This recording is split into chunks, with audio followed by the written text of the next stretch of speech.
Hello, welcome back to my channel and welcome back to Shop and Tales. Basically, if you're new here, hello, my name is Michelle. I'm a full-time reseller and this is actually my second channel.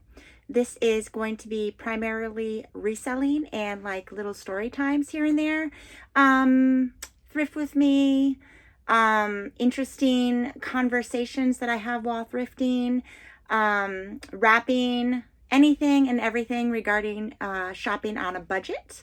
So if that's something that you're interested in, I hope you'll just subscribe and stay tuned. And any shopping type requests, thrifting, questions about reselling or just thrifting as a whole, please feel free to comment below. So without further ado, I'm just going to show you my overnight sales because this is a big part of what I do. I go out and I source things and sell them hopefully for a profit. I come home, wash, steam, take pictures, edit, and all that good stuff. So I have just under $300 worth of overnight sales, and I'm going to show you what sold and for how much and what platform they sold on. So the first thing that I sold on Poshmark, I sell jewelry, but only on Poshmark, not on eBay, because most of the time I purchase it on eBay in bulk and clean it up and sell it on Poshmark. Okay, so all my jewelry on Poshmark is buy one, get one free. I list them all for $15 a piece. Just vintage costume jewelry. Okay, so this buyer picked out 4 pieces and 15 for 2 pairs, so $7.50 each. And she also bundled this Kipling bag, which I just sourced like a week ago. I'm not even sure if that source trip has been uploaded yet. I schedule all of my listings so I could have content for you almost on the daily. So this gorgeous rose gold, the cute little monkey Kipling, he sucks his thumb and he holds his hands. It's just so cute. Like, I don't need another pocketbook, but this is my jam for sure. So, okay, so my buyer brought that pocketbook, those 4 pairs of earrings, and this yellow Talbot's cotton sweater, size 2X. And I sent her, it came to like $100, and I sent her a $70 offer, which she accepted. So she's getting a sweater, a bag, and 4 pairs of earrings for $70, and that was on Poshmark. My earrings, I basically average out to about 10 cents a pair, and the bag I paid, I think, $3.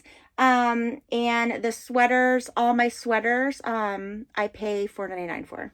So I have a 5, 6, 7, 8, let's just say $9. Okay, next was another Poshmark sale, and it was 2 white blouses. I steam them, and as they dry, I fold them and suction them in these bags that are listed in my description to, just so that they don't get terribly wrinkly. I mean, anything that is suctioned in a bag will come out somewhat wrinkly, but I don't want to steam them again, so I'm going to leave them in the bag and put a picture of what each one looks like. So this is just a Chico size 3. They use vanity sizing, which is an extra large, oversized tunic length, and this is a type of longer white blouse that's very popular right now, the kind that you do not tuck. So she bundled that, and she bundled, I love this one. I was going to keep it for myself, but I guess not. J. Jill White Shirt Collection XL. I have kind of like a baby doll one. I think I have a short up already that went up on my other channel. So cute when paired with red jeggings. But yeah, this was another one that I stopped myself from keeping. And she bundled them both, and it also came to $100, and I sent her a $70 offer, which she accepted on Posh. And I spent $4.99 per blouse, so I have $10 invested. All right, next is Clark's, and they sold also on Poshmark. Basically, everything sold on Poshmark except for one item. So these also sold on Poshmark. My Posher VA sent a $33 offer. I had them listed, I think, for $40, and someone came and just, swooped them right up. And, they are gently worn, but no marks or anything. I mean, you can't tell they're gently worn from this end, and no one's going to be looking out underneath. So yes, Clark's are very expensive. They retail for about $100, sometimes more, and $33. She got a good deal. And look at that, even Velcro. So that also sold on Poshmark. Moving right along with Poshmark, I sold one bra, and it was a Torrid bra that I thrifted maybe a couple weeks ago. I thrifted like 6 of them, and I wish they would have bundled because I could have given her even a better deal, but I list my bras at $25, and my Posher VA sent out $20 offers. And this is just a 40 double D, kind of just like a blue spacey, kind of looks like a swimsuit, and that sold for $20. All right, moving right along is another Poshmark sale. And my Posh VA once again sent a $45 offer. And I'm going to show you how cool this is.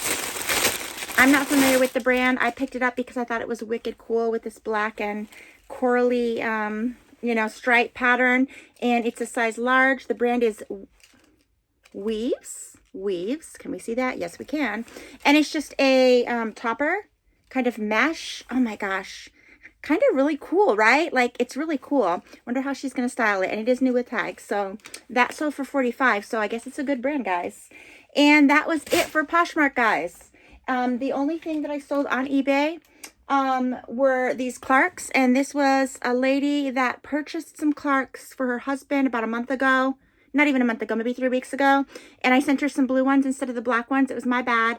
And it doesn't make sense for me to pay to have them shipped back to me, because on eBay I have all sales final, which means if someone opens a not as described case, which could have been the point, could have been this person's prerogative to open that, since she brought black sneakers for her husband and I sent blue ones that were one size too big on top of it because they looked so much alike, and I wasn't paying attention because mistakes happen. So she received them and she didn't open up a case with eBay, which I was very thankful for.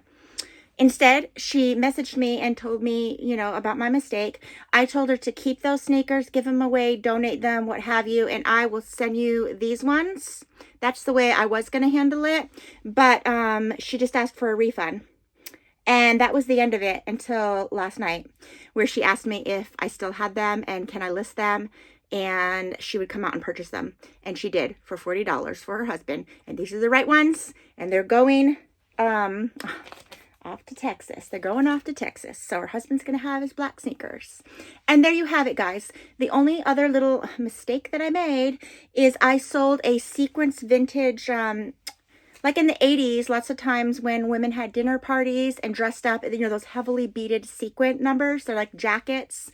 And I picked those up very frequently. Not very frequently, maybe like a half a dozen a year. So I don't know. Is that frequently? I don't know. Once a month? I don't know. But anyways, I sold one on eBay for $60, and I just went to check my inventory and I don't have it. So I went to my eBay what sold for the past 3 months, and it actually sold in November and it's gone.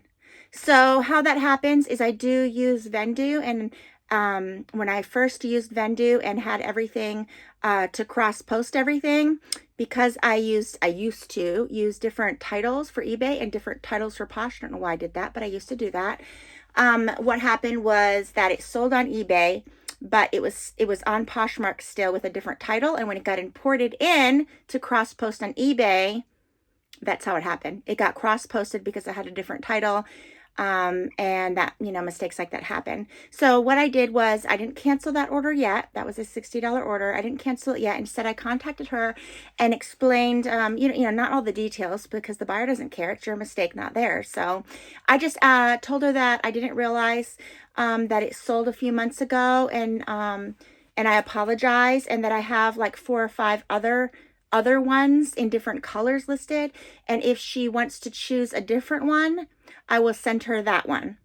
I know that's not advised to do that, but I want to give the buyer a chance, if she wants to choose an exact, you know, not duplicate, but other heavily beaded sequin number in a different color, but yet the same size. So I'm waiting to hear back from her. If I do not hear back from her by midnight tonight, I will just refund her and call it a day. And that is usually how I handle my returns. I don't usually accept returns. That's not a return. But I don't usually accept returns on eBay. I try to let the person keep the item, because normally I have a $5 investment in the item. And it just makes sense to let them keep it if it was my mistake, donate it, whatever they want to do with it, give it to a friend. Because I'm $5 out. Whereas if they open a case and send it back, I'm paying for shipping, and that's usually $10 to $15. So then we're looking at $10, $15 plus the $5 that I paid for it. And then I'm, you know, how much am I selling it for, you know? So I just assume to call it a loss, my mistake, and send them, you know, that's how I handle it. So we can get into more of that if you would like a separate video on how I handle returns on all my platforms. Just let me know, comment below, and I will be happy to, you know, talk a little slower because I know I just had my coffee, so I'm a chatterbox. So again, thank you so much for watching, and I hope your sales are picking up, now that it's January, and I'll be back real soon. Bye-bye. Hello, after I did all my wrapping and ended that video, I sold one more thing, so I'm adding it because it is still overnight sales, bringing my overnight sales to $318. And they're just some Ariats. They're 32 long. Ariats kind of sit like, if you are trying to have things move out within 30 days, you're not going to unless you get it really cheap. I mean, these I had up for 40 and someone purchased them for 40. I try to stick with like long because people are always looking for long inseams, which are very, very hard to find. And these are definitely a super long inseam, so I want to include them in my overnight sales. So overnight sales $318. Thanks for watching. Bye-bye.